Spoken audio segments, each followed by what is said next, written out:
Hello students, welcome back to my YouTube channel math का जुगाड़। कैसे हो आप सब? आई होप आप सभी अच्छे होंगे। आप देख रहे हैं क्लास 11 चैप्टर 7 बाइनोमियल थ्योरम। चलो इसका इंट्रोडक्शन देखते हैं पहले।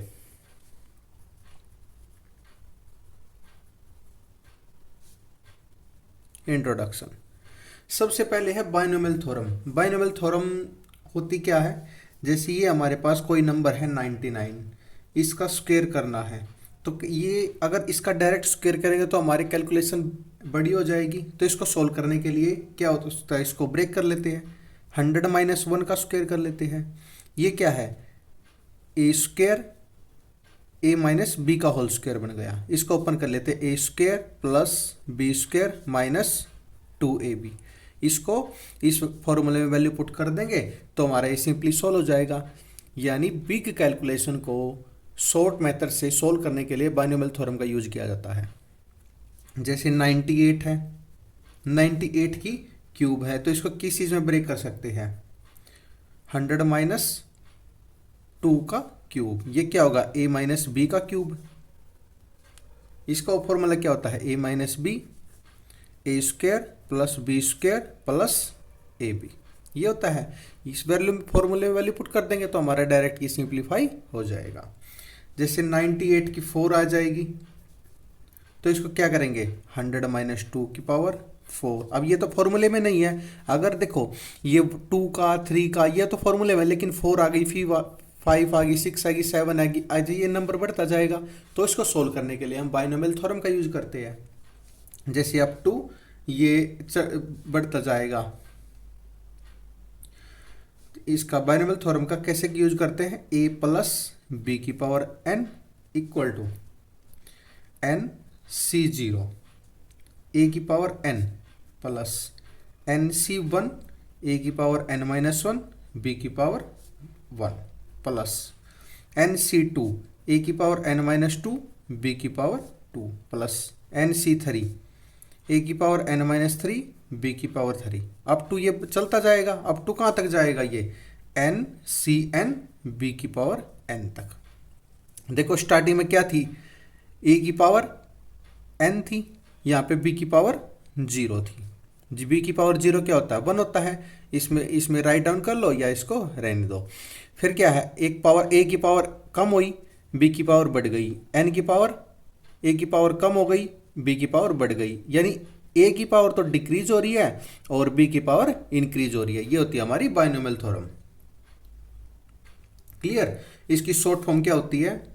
इसकी शॉर्ट फॉर्म होती है a प्लस बी की power n equal to summation k running 0 to n c k a की power n minus k b की पावर k। ये क्या है? ये शॉर्ट फॉर्म बाइनोमियल थ्योरम। लिख लेते हैं यहाँ पे, short form of binomial theorem. Short form of binomial theorem होती है। नेक्स्ट वन चलते हैं। इसको लिख लेते हैं हम x माइनस वाई की पावर n। इसको कैसे लिख सकते हैं? n c0 x की power n plus n c1 x की पावर n माइनस 1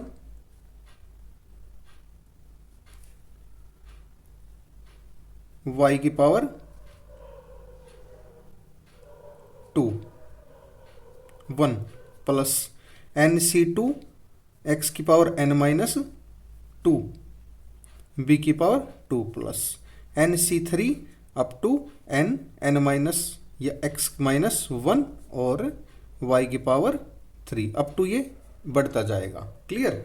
अब देखो इसमें केस 1 दो केस आते हैं। केस 1 में क्या लेंगे? अगर a की पावर a की जगह x ले ले एंड b की जगह क्या ले ले? माइनस y ले ले। तो इसको आगे पुट करते हैं। कल एग्जाम इसका केस फर्स्ट देखते हैं। अगर इसमें x a की जगह x ये पुट कर दिया इसमें, और y की जगह क्या है? इस वाली बाइनोमियल थ्योरम का ये x पुट कर दिया था, y पुट करके देखते हैं केस फर्स्ट में। n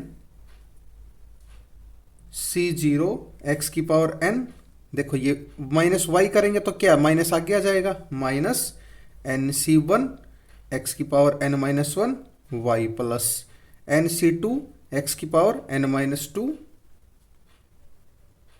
y की पावर 2 अप टू बढ़ता जाएगा। अब फिर क्या आता है, केस सेकंड आता है। केस सेकंड में क्या लेना है, a को 1 ले ले और b को x ले ले।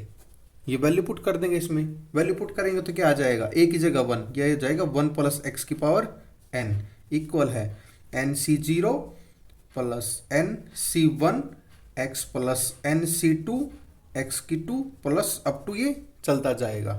Clear.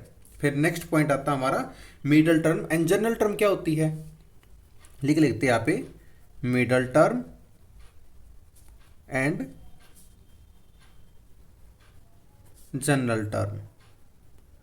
Middle term and general term क्या होती है, ये क्या बाइनोमियल था, a प्लस बी की पावर n इक्वल है nc0 a की n प्लस nc1 a की पावर n माइनस 1 b की 1 प्लस nc2 a की पावर n माइनस 2 b की 2 अप टू बढ़ता जाएगा। ये क्या है, ये बाइनोमियल थ्योरम है। अब हम चलते हैं जनरल टर्म पे। यहाँ पे लिखते हैं जनरल टर्म। कौन सी होती है जनरल टर्म, जनरल टर्म होती है आर, इसको बोलते हैं r t r term, r plus 1 term. इसको फॉर्मूला क्या होता है, r plus 1 t th term. ये क्या होती है, एन सी आर ए की power n minus r b की आर। ये क्या हमारी general term of binomial theorem, ये जनरल टर्म आ गई। अब क्या है, अब मिडल टर्म आ गई। मिडल टर्म क्या होती है, यहां पे लिख लेते हैं middle term. Middle term, middle term भी क्या होती है, एक तो इवन नंबर की और एक होती है ओड नंबर की। नेक्स्ट पेज पे देखते हैं, यहां पे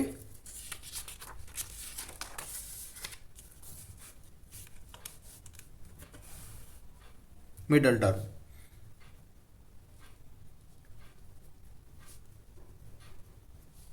मिडल टर्म इसमें बोलता है इफ n इज इवन, अगर n इवन नंबर है तो किसका फॉर्मूला क्या होता है, middle term is n by 2 plus 1th term,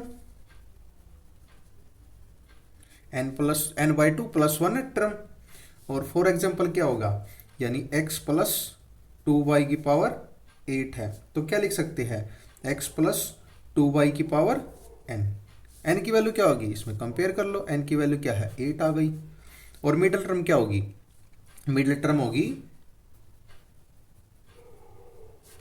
middle term क्या फॉर्मूला है, n by 2 plus 1th term. n क्या है 8 बाई 2 प्लस 1, ये कितना आ गया 4 प्लस 1, 2 से 4 गया, 4 plus 1 equal to 5th term. ये क्या होगी, ये हमारी मिडल टर्म होगी। फिर आता है इफ n इज ओड, ये था इवन का, और ओड आ जाए तो मिडल टर्म क्या होगी, मिडल टर्म क्या होगी n plus 1 by 2th term equal to क्या लिख सकते हो, n प्लस 1 बाई 2 प्लस 1। इसमें फॉर एग्जाम्पल क्या लेते हैं, फॉर एग्जाम्पल लेते हैं x प्लस 2y की पावर 7। इसमें n क्या है, n तो हमारा 7 है तो इसमें पुट कर दो 7 plus 1 upon 2 and 7 plus 1 upon 2 plus 1, ये कितनी आ गई 6, 8 आ गई 8 बाई 2। और इसका कितना आ गया 8 बाई 2 प्लस 1, कितनी आ गई है 4th, और ये आ गई 4 और 1 5, यानी ये 4th टर्म, ये 5th टर्म। आई होप आप सभी को समझ में आएगा। अगर आपका कोई भी डाउट है तो कमेंट सेक्शन में कमेंट करके अपना डाउट क्लियर कर सकते हैं। Thank you.